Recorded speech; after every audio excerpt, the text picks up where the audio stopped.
Good afternoon, everyone, and welcome.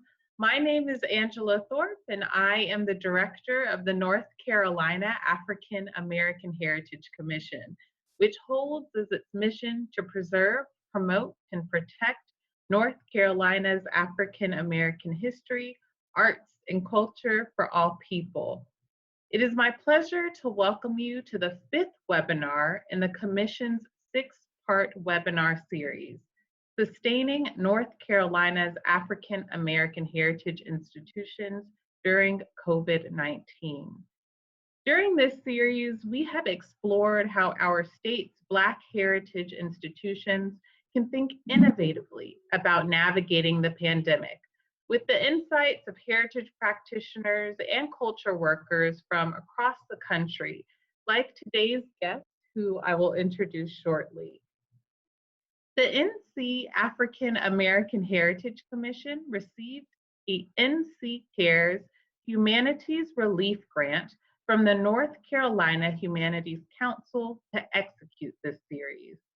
You can learn more about the NC Humanities Council online at www.nchumanities.org. Funding for NC Cares has been provided by the National Endowment for the Humanities as part of the Coronavirus Aid, Relief, and Economic Security Act Economic Stabilization Plan. So just a couple of housekeeping notes. Today, please drop your questions in the chat where they will be monitored. We will answer your questions at the end of today's presentation. I also want to thank the members of my team who made today a reality. Adrian Nearday, Associate Director of the Commission, and Kima Lassiter, Arts and Outreach Coordinator for the Commission, as well as Erica Johnson, a graduate student in North Carolina Central University's History graduate program, and Miranda Clinton, an emerging professional and a recent graduate from North Carolina Central University. Both Erica and Miranda's work is being funded through this grant. Finally, I want to extend a special hello to Kyrie Mason and Cliff Whitfield, graduate students at North Carolina Central University and the University of North Carolina at Greensboro, respectively. They are able to join us due to funding from this grant as well. As a final note, today's webinar will be available via recording, and all participants will receive the link at the end of today's presentation. As a note, the final webinar in this series will take place in just about 2 weeks on Thursday, January 28th at 3:00 p.m. During this webinar, we will have a conversation with leaders of African American historic sites and museums in North Carolina around how they have navigated the pandemic. In the meantime, I am thrilled to welcome today's presenters. Born and raised in the Midwest, Afeni Grace's work is based in community programming and organizing. She is currently involved in every stage of the Harvey B. Gantt Center's programs, both virtual and in person, connecting the community to a variety of cultural experiences as a Gantt Center staff member. Her passion is blending creative experiences with mindfulness and healing work. She hopes to own her own community wellness space across the country one day. Tiffany Tolbert serves as Senior Field Officer for the National Trust for Historic Preservation within its Chicago field office. In her role at the Trust, she manages and leads advocacy campaigns and special initiatives such as the Nina Simone Childhood Home, John and Alice Coltrane Home, and the HBCU Cultural Heritage Stewardship Initiative. Previously, she served as the director of the Northwest Field Office at Indiana Landmarks. Tolbert is a native of Montgomery, Alabama, and holds a Bachelor of Arts degree from Huntington College in Political Science and a history and Master of Historic Preservation from Georgia State University. And finally, Dr. Brian Carter received his doctorate at the University of Missouri-Columbia and is currently the director of the Center for Digital Humanities and an associate professor in Africana Studies at the University of Arizona. He specializes in African American literature of the 20th century with the primary focus on the Harlem Renaissance. His research also focuses on digital humanities and Africana studies. He is widely published and centers his research on how to use traditional and advanced interactive and immersive technologies to change the dynamic within learning spaces. Now with that, I welcome Dr. Carter to the floor. Thank you. Thank you all very much, and thank you for the opportunity to be able to share some ideas related to hopefully some of the work that you all are facing or wanting to explore as you not only face and deal with the pandemic, but also want to maybe reach your audience a little bit differently perhaps. So let me bring up my slideshow and we'll go ahead and jump into that very quickly.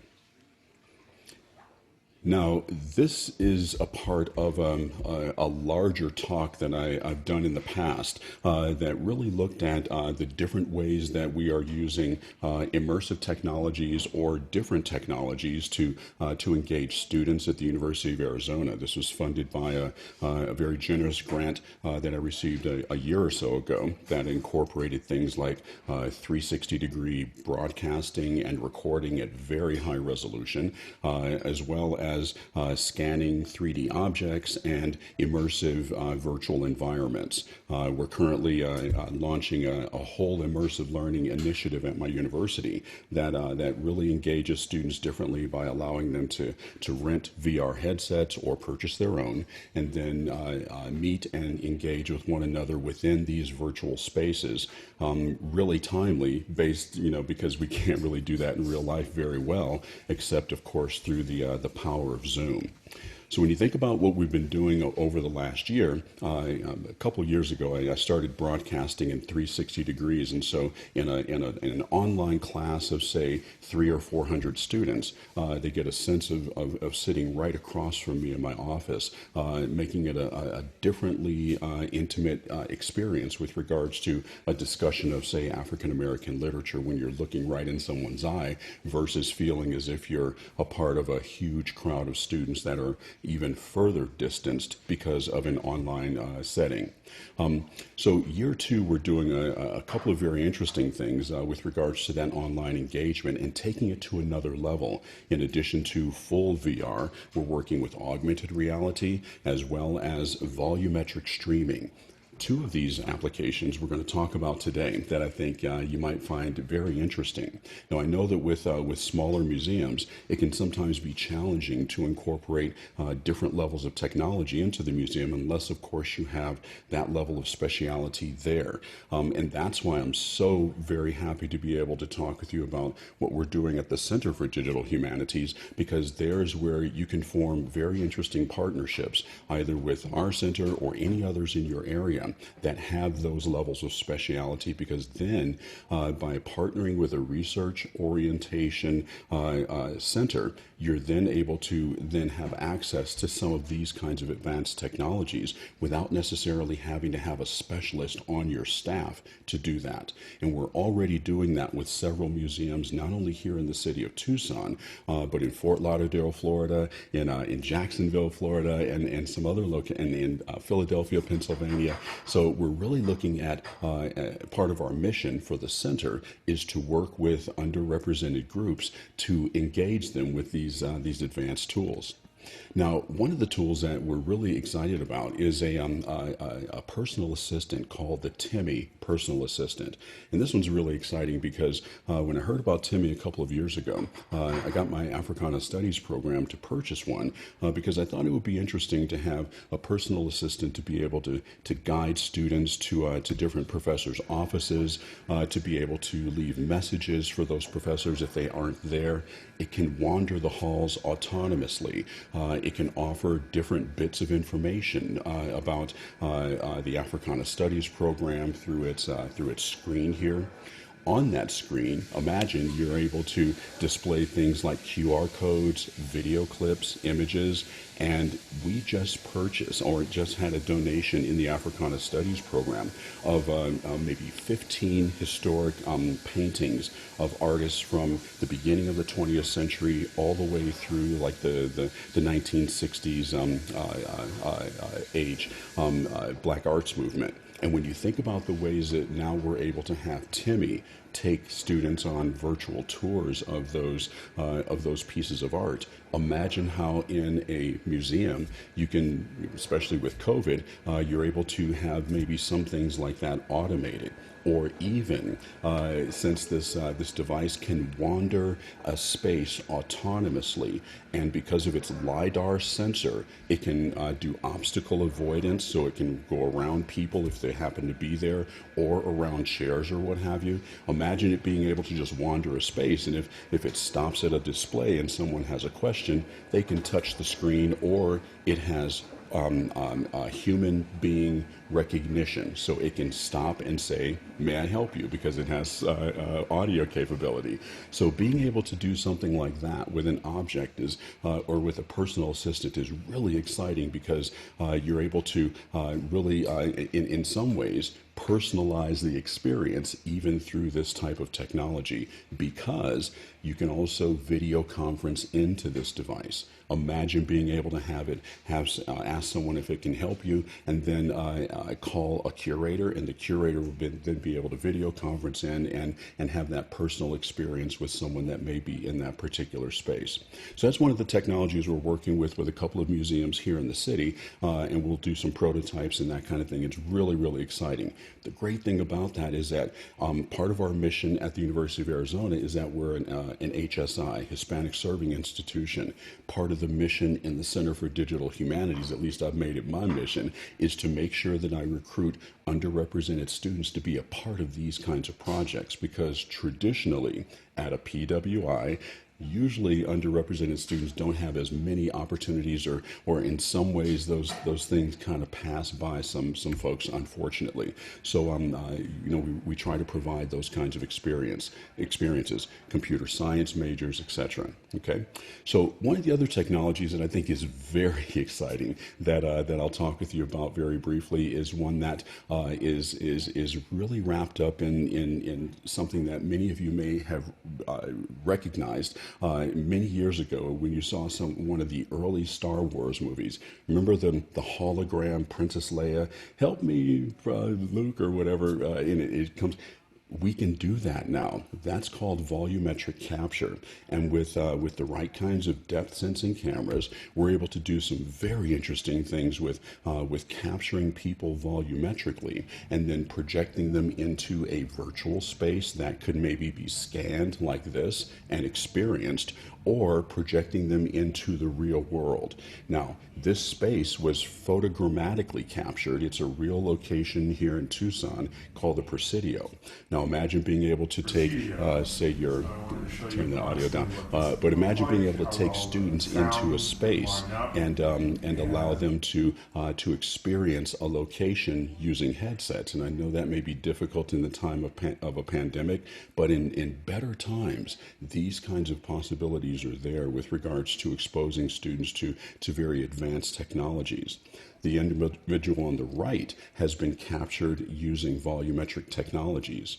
And those volumetric technologies are so cool because with a marker like this, and after having captured someone using a depth sensing camera, you can then realize that person based on that marker to appear anywhere. Now, fast forward this into your settings, and to be able to have a marker next to maybe an artifact or an exhibit, and be able to have a curator resed in front of you to be able to explain what that exhibit happens to be about. Really, really cool technology, right? Now, volumetric capture is so cool because you can also do some things now with real-time streaming volumetric, and we're so excited to be working with this, because you can see here that with a regular cell phone, you're able to scan a space and find the plane or the ground where you want to place the individual. And then you can then tap and place that person that's being volumetrically captured in real time. So the person that's on the pedestal in the back there is going to be waving, and you can see that he is streaming in real time right to this person's device. This is a game changer, ladies and gentlemen, because when you think about the ways that now we're doing distance education and online learning and stuff like that, we're doing it through Zoom, we're doing it through other means. But now imagine being able to res your professor right there on your table, in your room, in your, in your apartment, in your office, and have that sort of one-on-one conversation of sorts based on, whatever the lesson or the topic happens to be. You can also see where be quiet for a minute. The water's too polluted with germs. I dive deep when it's 10. I think you get the point with regards to that, but those are all done with cell phones or mobile devices. Now, imagine what's coming Q1 and Q2 this year. Wearables, okay? This is one that's no longer being really marketed. It was for enterprise, but the same concept is really there with regards to what you can do. Thanks for joining this holographic design meeting. Can you give me a quick update? And he's going to be walking around this virtual person that he can see. Let me show you how easy it is to assemble. Engineering did a great job designing this part. Is the angle of this leg up to spec? Good question. Let me check with design and I'll get back to you on that one. Great. Thanks, Seth. The new versions of these wireless headsets, these AR headsets, are going to be wireless. I mean, they'll connect to maybe a small unit that you carry around with you. But now imagine those possibilities, not only in your museum, but in the real world with regards to what's possible. Now, we don't need to watch that. Now, if you have your cell phones, you can experience this yourselves. I know that many of you may have QR code readers on your phones. And if you do, please scan this marker. It'll take you 2 seconds to do so. Click allow when it asks you to access the camera, the gyroscope, those kinds of things. Please approve and say yes or allow. And then you'll be asked to tap your screen where you want to place the virtual model. Okay? When you do that, you'll then be able to rotate this model around. You can place the model and walk around. You can change the sizing of clothing, and it switches the model. Now, all of these are also animated now. Now, this just gives you a sense of what's possible. And these are streaming, from the cloud, and they're archived. But you can do this in real time now. So we're really moving into an amazing period. Even though we've got the COVID, we got what's happening in Washington, we got all these other things happening in this particular realm. It's a very exciting Q1 and Q2. So I think my 15 minutes is over, but thank you very much for allowing me to talk about some of these, and I'll answer any questions later on when we're at the question and answer period. Okay, thank you.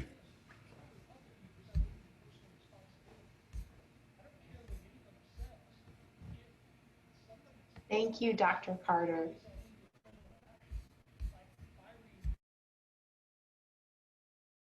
Angela, I believe you're on mute.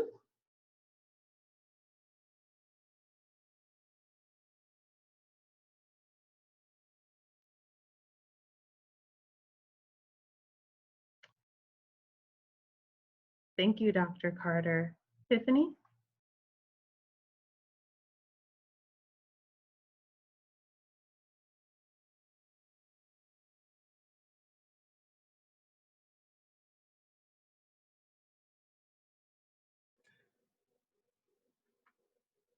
Hi, everyone. Can you see the presentation?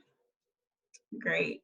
Good afternoon. I'm Tiffany Talbert, Senior Field Officer with the National Trust for Historic Preservation. And first, I want to thank Angela and Adrian for inviting me to speak and arranging this webinar, which is timely and very informative. So in keeping with today's theme, digital innovation in the age of COVID-19, I'm going to talk about how the Trust has traditionally done community engagement through both our preservation staff, such as myself, and marketing efforts to raise awareness of our work on historic places across the country. Of course, with the onset of COVID last year, we were not immune to the impact on our work and the way we engage nationally and locally. However, what I'm going to share is how we have been able to adapt past work, materials, and content to a virtual format and establish a process for how engagement and outreach can occur while working remotely. I'm going to use one of my projects, Nina Simone Childhood Home in Tryon, North Carolina, to illustrate how work on this project has changed and progressed over the last year. And I'm going to, give me a second, make sure I got. And for those unfamiliar, you can see a current picture of the home on the screen. So let's get to it. Yeah. So I serve as project manager for our Nina Simone Childhood Home National Treasure campaign. And since its launch in 2018, the campaign has largely had a virtual presence due to the international and national interest. So it is a project that already had a lot of content and materials that were easy to reconfigure and release virtually. One example of this is Virtual Preservation Month 2020. Since 1973, the National Trust has publicly promoted May as Preservation Month and used its 31 days to celebrate the historic places that make up the fabric of this country. In 2020, with social distancing, as well as the closure of our 27 historic sites, in-person events and celebrations were not possible. So Preservation Month went virtual with each day unlocking the experience at different historic places across the country. The Nina Simone Childhood Home was featured on day 2, and it allowed us to refeature the virtual tour of the home developed by Google Arts and the Come Here North Carolina concert featuring Vanessa Ferguson, which was sponsored by the North Carolina African American Heritage Commission and the North Carolina Arts Council. Its feature was helpful in allowing us to keep the project visible, as well as create the opportunity to introduce new audiences to the work by building off of the other 30 days and sites that were introduced. So for Virtual Preservation Month, basically each day a new site was unlocked, and people could sign up to get email updates each day on the next site that was coming up and unlock a unique experience for these sites. So it was very interesting that we were able to reach a lot of people that might not have been familiar with the work and the project by featuring it on Virtual Preservation Month. I'm going to talk briefly about our Where Women Made History campaign, which was launched last year to coincide with the centennial of women's suffrage. The purpose of the campaign is to identify, honor, and elevate places across the country where women have changed their communities and the world. A major component of the campaign was the crowdsourcing effort to identify 1,000 places in all 50 states that showcase the unknown and underappreciated stories of women as professionals, artists, activists, scholars, entrepreneurs, and preservationists. The public was invited to submit sites associated with women history online through our website, and ultimately over 1,200 sites were submitted along with their stories, and it includes places both known and unknown, protected or threatened, existing or lost. The listings are public on savingplaces.org and searchable by state. If you haven't had a chance, please visit. It does include some amazing places, history, people, and stories like you can see here on the screen. I think we'll see more of this type of crowdsourcing, not only due to COVID, but also as a part of diversifying the preservation movement and how we define significance, how things are designated, and start to address the inequity of how diverse sites are preserved and protected.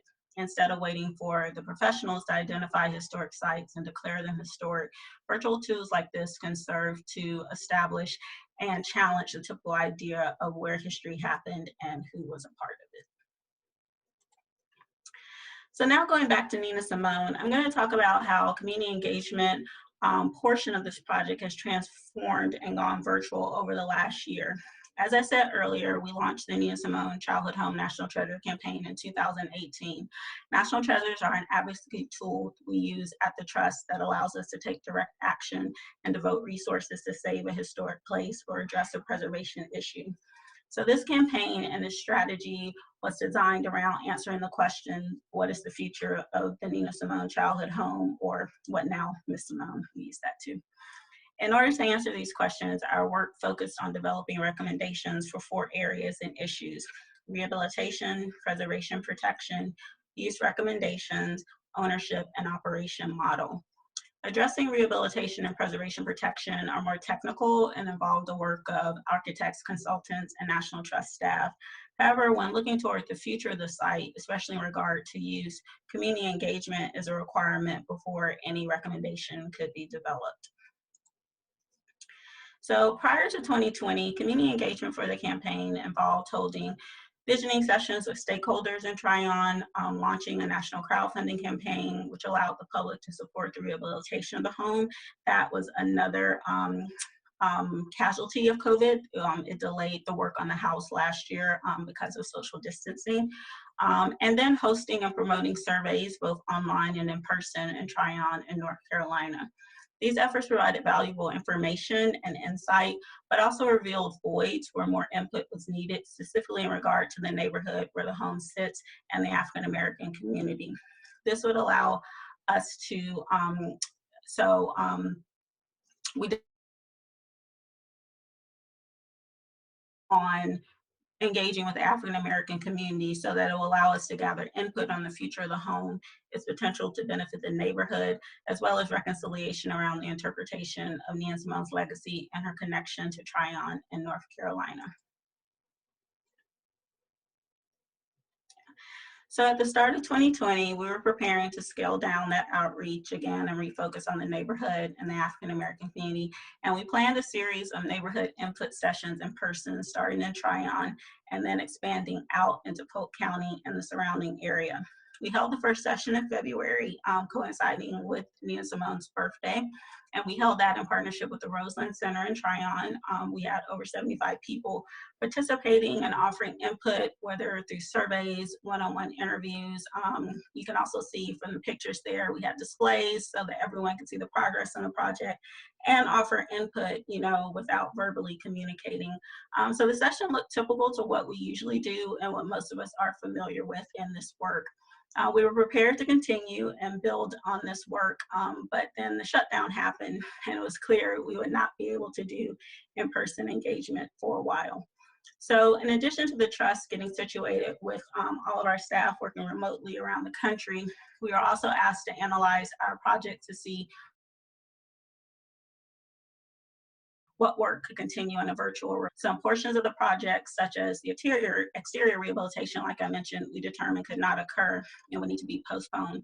However, the ability to do community engagement remotely was something we started to explore, not only for Nina Simone, but for other projects across the country.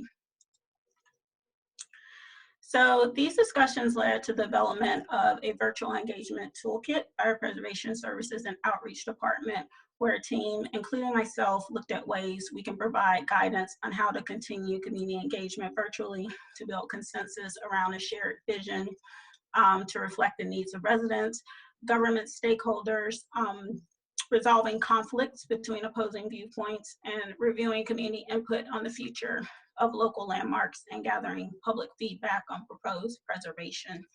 The toolkit features 4 components, which I'm going to walk through briefly. So first, the toolkit includes 5 guiding principles.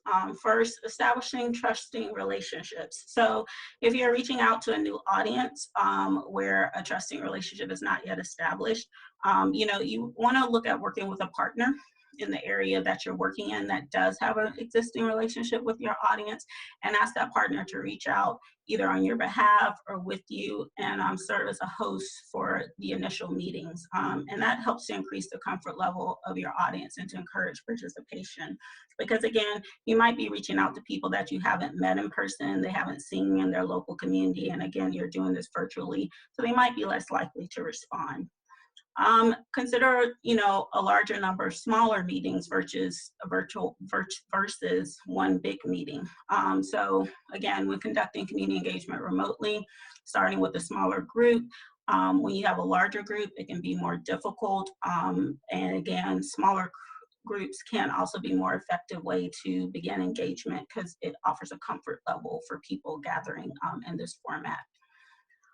Technology, of course, is very important because they're talking about virtual engagement. So you want to consider the comfort level and access to technology, including high-speed internet if you're working in more remote and rural areas, and what your audience has choose from, or even access and how to connect. So you want to also then check in with your local partners to help identify those barriers for communication, which you might not be aware, again, not working on the ground in that community. And then start small and build from there. The engagement campaign can begin small, and that could be just a small interaction such as an online survey or a phone call, and then build up as you identify, again, those voids or where you need more information or focusing on target audiences. And then number 5, again, provide incentives as appropriate. You can always just send a thank you, which may be sufficient for some activities, but if things are more time intensive, such as focus groups or follow-up exercises, you might want to see how you can provide an incentive or gift to ensure participation. Next, it has 5 steps for successful engagement. Again, identifying what you want to accomplish and the best engagement tools for your desired audience. I will talk more about the tools on the next slide, but it's really important to do, again, think about those goals that I mentioned earlier, such as, what's the goal for this engagement? Are you trying to resolve conflict? Are you gathering input? Are you, trying to just have a discussion? And that will really influence what type of tool you use technology-wise. Again, and identify the audience or audiences. As I mentioned with Nina Simone, we identified that there were some voids in the information we were receiving and that should be receiving, and those that needed to be at the table. And so really identifying what are those audiences. And once you identify the target audience, you can, look at, say, do you already have the contact information? Do you need to work with a partner to gather that contact information? But also then you're able to have those conversations about which technology is appropriate based on the audience. And then, of course, invite participants and look at, again, who the invitation should come from. If it's better working with a partner, because these are people that are an audience that's in their network, or if you should, if it can come from you. Using doodle polls to kind of decide on a date. Eventbrite is great as well, and being able to communicate with a large group of people, and maybe it's not coming from your personal email, and you can kind of put it under a marketing banner or header is always helpful. And also it allows you to RSVP, so you can keep track on who's attending, their information, and things like that. And then, of course, actually host the session and the event. And then thanking the participants and evaluate results, because you always want to thank them, but also evaluate the results, because maybe you need to adjust the next session based on what you heard in the other one. So I'm going to show this part of the toolkit, which you will be able to see, which really identifies, again, what are those tools, what it works best for, as well as the pros and cons. So if we look at, say, in row 2 for phone, where it says what's best for a phone communication, a one-on-one interview, small group interviews, even doing oral histories, because again, you're really just listening and documenting. The pro is familiar for all users, so you'd be able to reach a good amount of audiences. You can record, with their permission. One-on-one is better. There might be people that are not comfortable in large group settings, and so being able to have a one-on-one conversation. And also in the phone, people can be more candid. Sometimes people, being on camera does make them more shy and they're not open, but being able to do a smaller group and a one-on-one conversation is very helpful there. But then again, looking at the cons, securing phone numbers, scheduling calls. Some people might have limited data plans depending on their service. Again, the visual connection can be challenging as well. And then the permission to secure. So these are some, as we talked amongst ourselves as trust staff, using past experience as well as engaging with partners, these are some tools that came up, and we really looked at the pros and cons of them to kind of give everyone a chance to kind of look and say, hey, might be applicable for my situation. And it goes on, including social media, podcasts, video conferencing there. And those are the components of the toolkit. So I'm going to just talk quickly about how we applied the toolkit. When we developed this, it was, let's see how our projects are going. What can we develop? And then it was like, okay, let's test this. And of course, everyone was like, well, test it with Nina Simone. It seems like it's ready to go. So we, again, couldn't do the other 2 sessions we had planned. So we pulled together and said, okay, how can we plan virtual sessions? How can we reconnect with people that we've engaged with over the past 2 years and invite them to these sessions? So the good thing with Nina Simone, we had existing relationships, whether it was with our partners in Tryon or the North Carolina African American Commission. And so we were able to really just reconnect and say, hey, let's build off of that and reach this audience that's in this network of this partner. We held smaller meetings. To date, we've had 7 virtual sessions targeted at different people. One was more targeted for the neighborhood and the community. We had a couple of sessions targeted at African American female artists. We've had sessions targeted at our larger partners. And again, having those smaller meetings, and the goal of it varies based on the audience that we're talking to. And we're able to take information from previous sessions and alter them to reflect the session that we're going into in the future.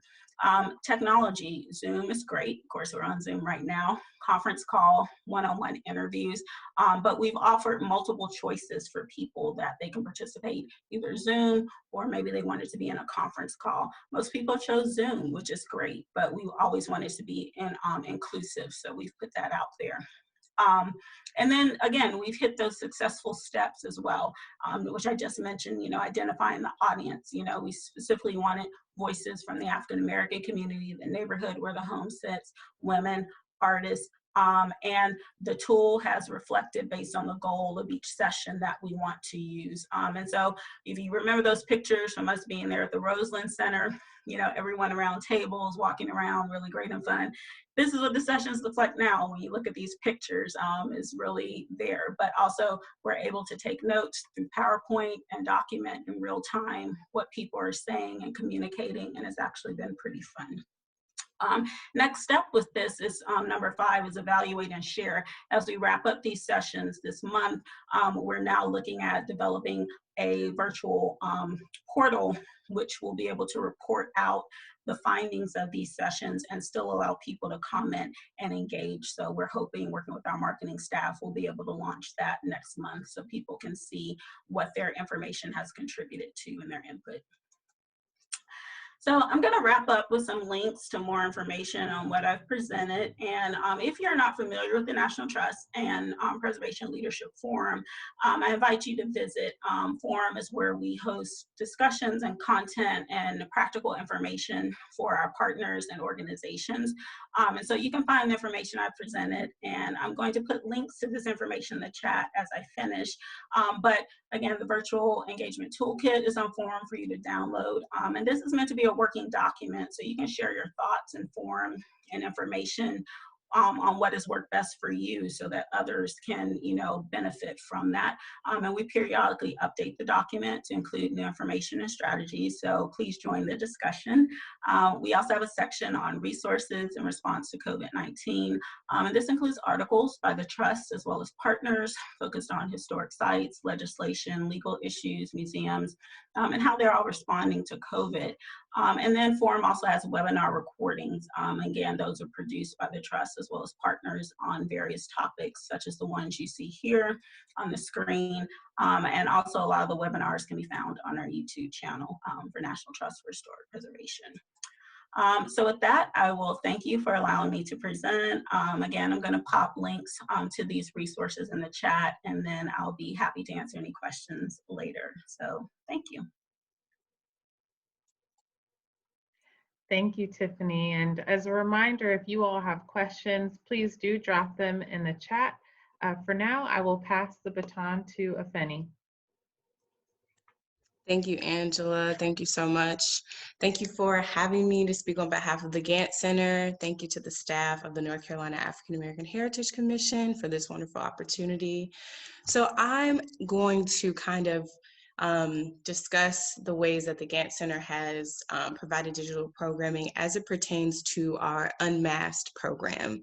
So we have made a lot of digital growth and innovation prior to the pandemic in terms of our exhibitions and marketing. But as a program coordinator for the Gantt Center, I'm going to speak specifically to our virtual programs, especially as a result of the pandemic. So to start, I'm going to include a link. So this link is to the website specifically for our virtual experiences.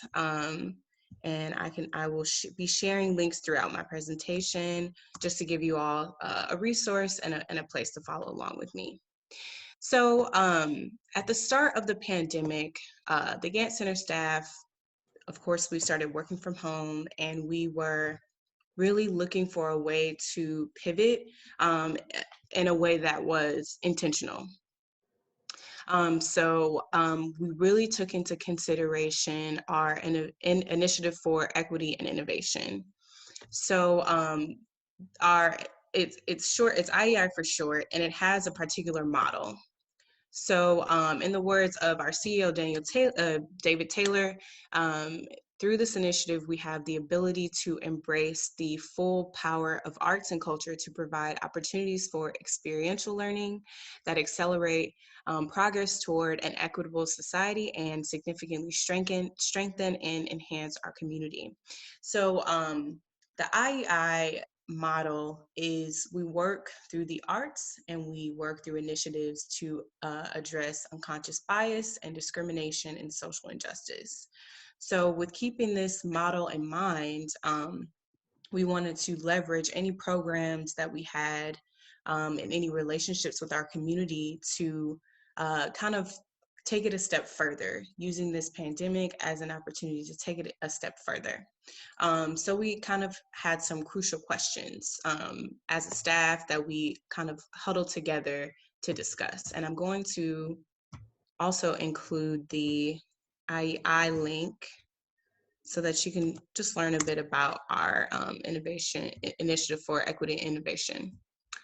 So as a staff, we kind of had questions such as, how can we inform the community during this very unsure and unprecedented time? How can we be leaders and waymakers for our community? And how can we ensure that our community has peak access to this information? So that really, those questions really influence the type of digital programming that we offered. So first of all, we're a very small team. It's about 13 of us. It was less in 2020. And so we really had to come together as a team and really pull together our talents. So that required us doing work that, wasn't necessarily in our job description. For example, I went from being a program coordinator to kind of being on camera and speaking on behalf of the Gantt Center, something that I was not prepared for, but it's really just a part of the pivot. And so hence why now I feel a little bit more comfortable. I think a year ago, I wouldn't be this comfortable speaking in front of people on camera. So that working digitally required us to step outside of our comfort zones. And so that's a huge takeaway that I've kind of had in the past year, and that I would like to pass on to other organizations and people who are working to kind of grow in this digital age. And also, it was important for us to leverage, thank you, Cheryl. It was important for us to leverage our voices of our partners as well. So for example, with Unmasked, so Unmasked is a panel conversation. It is a conversation that employs leaders that are local, regional, and national to discuss issues as it relates to the Black community in Charlotte, and the Black community at large. So that's Unmasked. And I can actually include a link to, I would say, a really important episode that we had. So this episode that I'm including here, it's called Unmasked, A Future with Defunded Police. So this was kind of in response to the really intense summer issues that we had in 2020. And so when speaking as a program coordinator for the Gantt Center, when we talk about working digitally, this type of being relevant, being respectful, and being knowledgeable, it's intertwined. They intersect. There's kind of, you can't have one without the other. And so that was relevant in who we decided to work with digitally. And yeah, so it's really an all-encompassing production. And so speaking of that, I do want to get into the really layers of providing a production digitally, because it's very layered and it's very detailed. So I'll first talk about technically, so tech-wise. First of all, it's important to have a tech lead.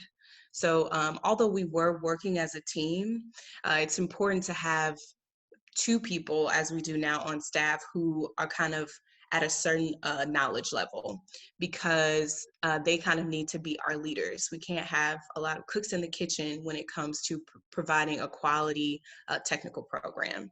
And so along with that, it was important for us to know our roles as staff tech-wise. So as an example, because I would be on camera and kind of introducing our Unmasked program, I wasn't working with the technical aspect as much, because in order for me to be the best at my role, I needed to kind of trust that our tech lead could handle that. So that's really another pointer that I would give, to have trust that your team can handle their roles, because everyone can't do everything. Another kind of really important tool was doing your research on your streaming platform. So the two streaming platforms that we use are Zoom, of course, and we stream live to YouTube. And so based on our research, those were the two platforms that worked the best for us and that our audience would have the easiest access to. And so as a result of that, we really had to do a lot of deep research on Zoom, the controls, what Zoom could provide for us, and what other places that we had to use, what other platforms we had to use to supplement what we needed. And it really does sound kind of like all that research and all that for Zoom, but yes, it's very real and it's very intense. And so we've learned how to maximize Zoom and YouTube by failing upward. Definitely. So that means making mistakes. That means really kind of making the mistakes and then taking note and debriefing as a team about what you could have done better. And so I hope you're seeing now how all this is interconnected, because we couldn't have learned from our mistakes if we didn't debrief as a team, because a lot of people had insight and ideas that if they weren't there, we wouldn't have been able to make the necessary corrections that we needed to make. So another kind of level of our tech is paying attention to the details. Details are very important in putting on a production, as we all know. So this means everything specific to camera angles, how we want, for example, our panelists on our Unmasked conversations, how we want them to be presented. We were detailed down to when our moderator of the conversation, when they would introduce the panelists, they would introduce them in a particular order. And so we had to invite them onto the Zoom call in a particular order. It's just like very small details, and also playing around with your controls and just seeing what works for you production wise. So not only looking at it from a behind the scenes view of us on this Zoom call, but also, okay, well, how is our audience viewing this on YouTube? How visually is it coming across? So we're also an arts institution, so we're very intentional about visually how our program looks to our audience. How are they experiencing it? And so, of course, another part of that tech work is having a run through.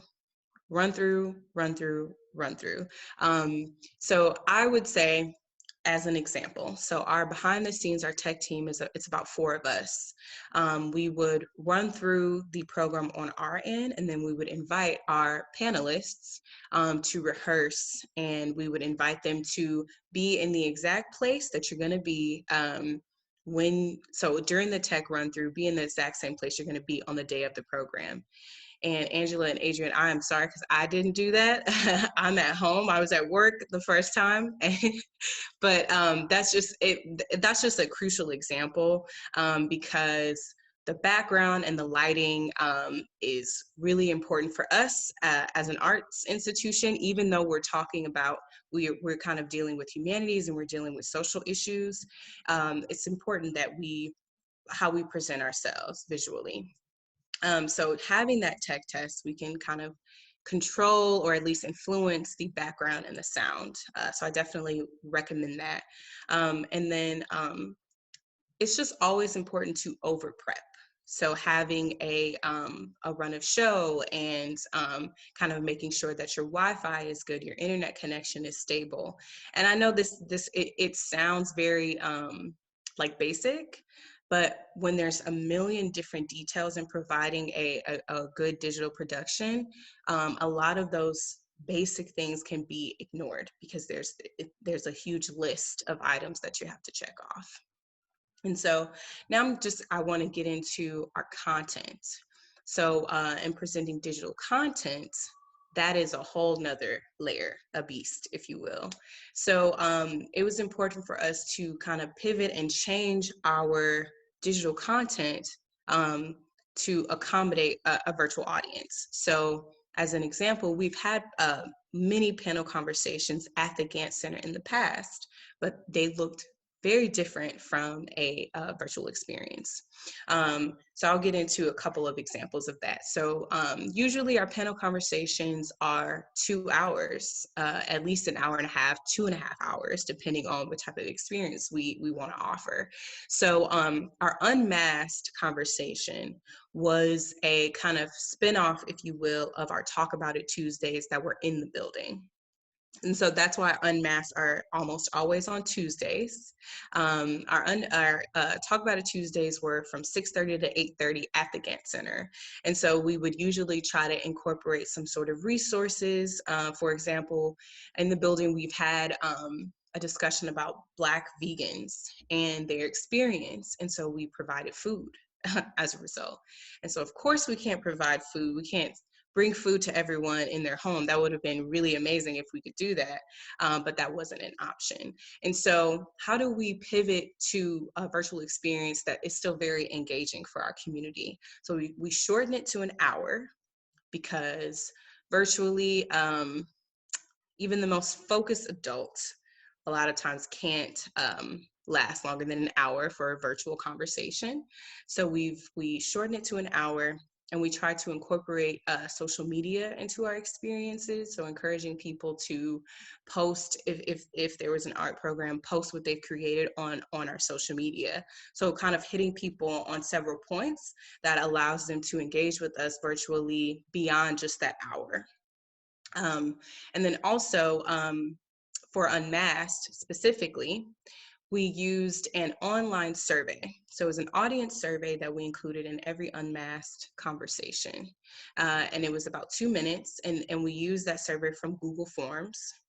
And the survey was to gauge the temperature of our audience, guide the conversation, and for us to have a kind of a permanent record of the information that was relevant to the conversation. So we can kind of see trends, see how many people took the survey for this conversation.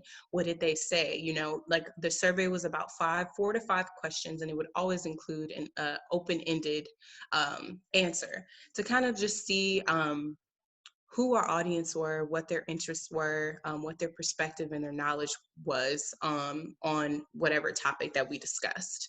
So we've Unmasked, we've pivoted to discuss, originally when we first started, it was discussing how the Black community would be disproportionately affected by COVID and by the pandemic. So we discussed Black businesses, we discussed the youth and the digital divide, how artists would be affected, like different layers of medical care. And so as a side note, this year we'll be kind of revisiting those same topics to kind of see where are we now, what has changed in a year. But to go back to just the topics, so it was important for us to incorporate the voices of people who could really give us a sound information. Like, for example, Bakari Sellers, he spoke on just the really intense time of last summer. So he was a great voice for that. And we've had everyone, we've had people such as Gibby from who works in healthcare. We've had artists from all over the Charlotte art scene. We've just had really a huge variety of people speak as panelists to, number one, increase our digital audience, because people are more willing to tune in if there's someone that they know about, or if it's the topic that they're invested in, but also to be sure that we're giving a full scope of the issue that we're discussing. And so another technical piece that I want to include is that we had intro and outro videos. So with every virtual program, we'll have an intro and outro video. And it's about 1 to 2 minutes, but it introduces the audience to the program, and it just really kind of makes the digital production very crisp. And I'm gonna wrap up in just a moment, but I do want to just note the changes that we've seen from pivoting to virtual experiences. So we've noticed that people who probably would not come to the Gantt Center, whether it's they just never heard of the Gantt Center or they didn't feel comfortable with coming to the Gantt Center, they were highly engaged with us virtually. And so we increased and we expanded our audience, which has been, in my opinion, a highlight of us pivoting to digital programming. We've expanded our audience from local to regional to national viewers. We've increased our opportunities. For example, we just did a virtual hands-on art workshop with Google employees because of the virtual work that they saw us do. And then finally, we learned as a team to start somewhere, to kind of step out, and we have been very surprised and very blessed and honored to just kind of experience the reaction from our community. And so looking to the future, we hope to have virtual training workshops that live on our website. So they're pre-recorded. So for example, we'll have a teaching artist boot camp that'll live forever on our website. We'll, of course, incorporate 360 virtual tours of our new exhibits, and we'll also include shorts of like art analysis and relevant artists from the community, just kind of giving their experience similar to our open air workshops. And with that, that concludes my presentation. Thank you all. If you have any questions, I'll be happy to answer them. Thank you, Afeni. We very much appreciate your presentation as well as that of Tiffany and Dr. Carter here today. Folks, as we do get towards the end of the presentation here, feel free to type any questions that you might have in the chat so that our speakers may have an opportunity to answer them. But also for those of you who joined us just a few minutes late, please do know that we will be sending out a recording of this presentation once that has finished buffering and loading and all of that, as well as a survey. The survey will help us as the African American Heritage Commission to determine future professional development opportunities for you all that you would find helpful in your work.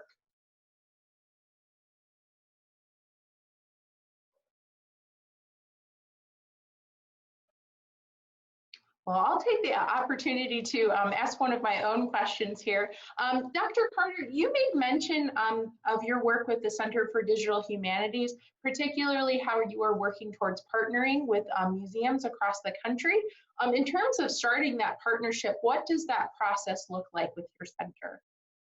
Yes, that process is really simple. It's just a matter of reaching out. I can put my email in the chat window, and we'll set up a Zoom meeting, hearing what you want to do and whatever grant you're interested in applying for. What we've done in the past is we have not only helped craft the technical or the digital aspect of that particular proposal, but we've also added to whatever is necessary for the hardware or software that's needed to create the project or support the project. That also includes, our cost in training your staff, so that then you ultimately become not only are the owners of whatever it is that's produced, but you can then support it. So we don't want to leave people out to dry and then not knowing how to update or support your project. So it's a really simple process.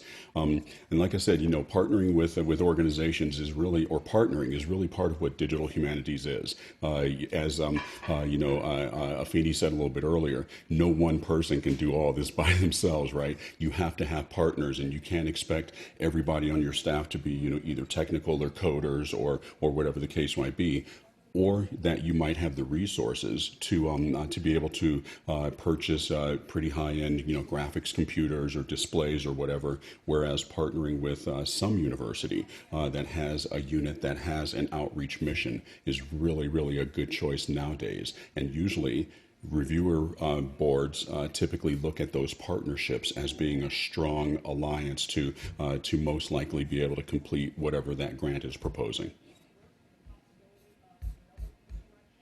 Thank you, Dr. Carter. We also received a question in the chat from Cheryl, who I believe this was directed to you, Dr. Carter. Do you charge for the 360 tours, and are they self-guided? Okay, so yes, of course the tour we would have to charge in order to complete it, and then of course whatever interactives would be incorporated into that particular cost. Those tours can either the application that we typically use is one that allows for people to, of course, self-guide through those tours, either through their computer, their mobile device, their tablet, or if they have a headset, they can even self-guide through that means. But you can also then curate these tours. So just as we have this sort of window that we share inside of Zoom, and when you're sharing a window, everybody's video goes over to the right or the left side or something, you can do that same thing with this application, but within that window, people are able to look around in different directions within that 360 sphere in whatever direction they want to individually. And then when the curator wants them to go to the next point of interest, everybody jumps. And so you can then talk about that point of interest. People can click on things and they can go to the next point. So it's the best of both worlds in many respects. Thank you, Dr. Carter. I appreciate that. And thank you again to all of our presenters here today. We're so appreciative for you to be sharing your expertise with us today. Keeping an eye on time, we are just a couple of minutes after 2 o'clock. So I'll leave just another moment here in case anyone else has any additional questions. As well, I believe all of our presenters have shared their contact information with us here today. So if you do think of something later on, please do feel free to reach out to them. There's certainly a wealth of knowledge, and we just got a tidbit of that information here today. So we certainly are appreciative of it. And I know within this world of, we have all as different types of institutions been thinking about how we can engage our audiences differently. And as we've seen here, that can take its shape in many different forms. So it's certainly been good to be open to all of these different possibilities. Thank you again, all of you, for joining us. It's so wonderful to see your friendly faces here. Thank you so much. Thank you. Bye.